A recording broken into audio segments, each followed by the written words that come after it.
Bonjour. Imaginez la situation. Vous êtes décidé à intégrer votre gateway Xiaomi dans Domotix, vous avez correctement effectué la configuration du matériel. Dans l'onglet des logs, vous constatez qu'elle est bien prise en compte. L'onglet paramètres montre que le dispositif accepte la détection de nouveaux dispositifs. Et malgré cela, aucun dispositif de la gateway n'est visible dans Domotix. Dans ce cas, il y a malheureusement de fortes chances que vous ayez involontairement généré un bug de la gateway qui a fermé le port 9898. Le cas le plus fréquent est rencontré lorsque depuis l'application Xiaomi Home, on met à jour le firmware de la gateway alors que l'on n'a pas encore activé le protocole de communication LAN. Alors pas de panique, nous allons vérifier simplement si cela est votre cas.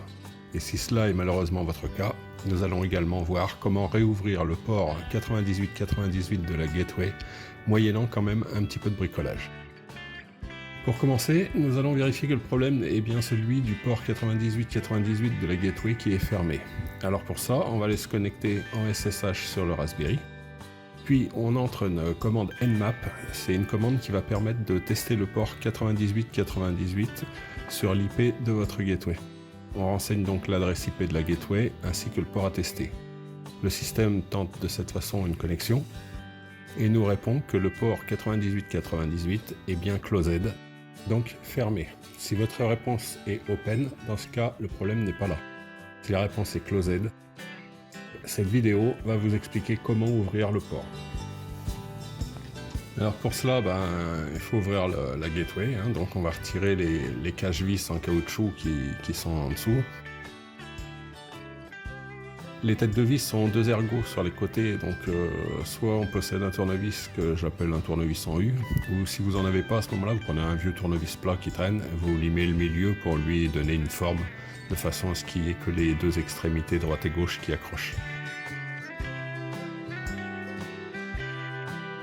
Ensuite, le boîtier va s'ouvrir facilement.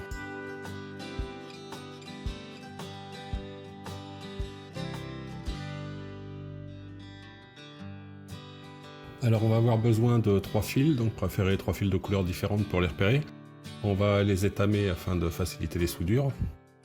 Comme c'est une liaison série, il y a juste une masse à souder et puis ensuite il y a le fil pour l'envoi des données qu'on appelle le TX et pour la réception de données qu'on appelle le RX.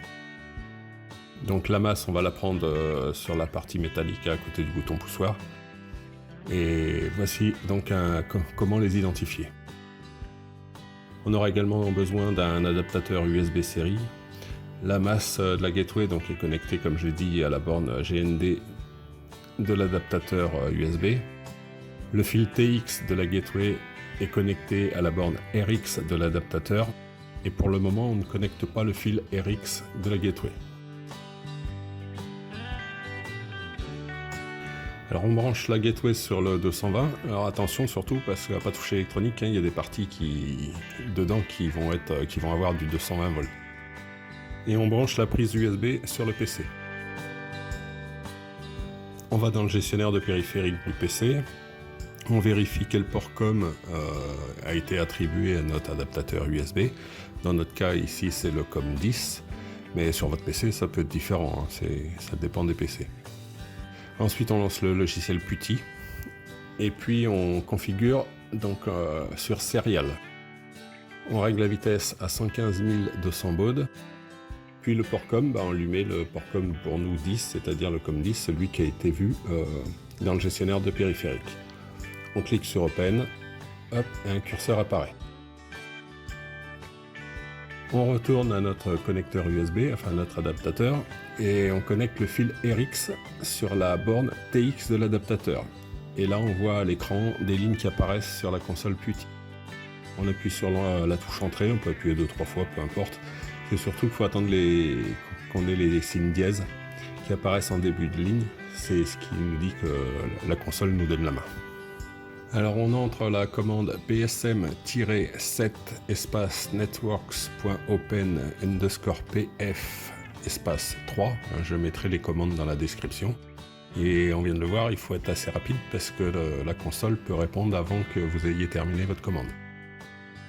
Et ensuite, il se passe rien et on tape une deuxième commande psm get network open-pf. Donc là, on va lire et il doit nous donner 3. S'il ne nous donne pas 3, il faut recommencer la commande précédente. C'est que l'enregistrement ne s'est pas effectué. Alors maintenant, on va retirer l'adaptateur USB qui est branché sur le PC. Et puis, on va retourner sur le Raspberry, lancer une commande nmap pour voir si le port est bien ouvert. Et là, la commande nmap nous dit bien 98.98/UDP open. Alors que si on regarde, tout à l'heure, on était bien marqué closed. Donc maintenant, il ne vous reste plus qu'à dessouder les 3 fils que l'on a soudés sur la gateway, la refermer, la reconnecter au réseau. Et là, comme par miracle, nous allons voir que la gateway a bien donné ses dispositifs intégrés à Domotix. Elle est bien prise en compte.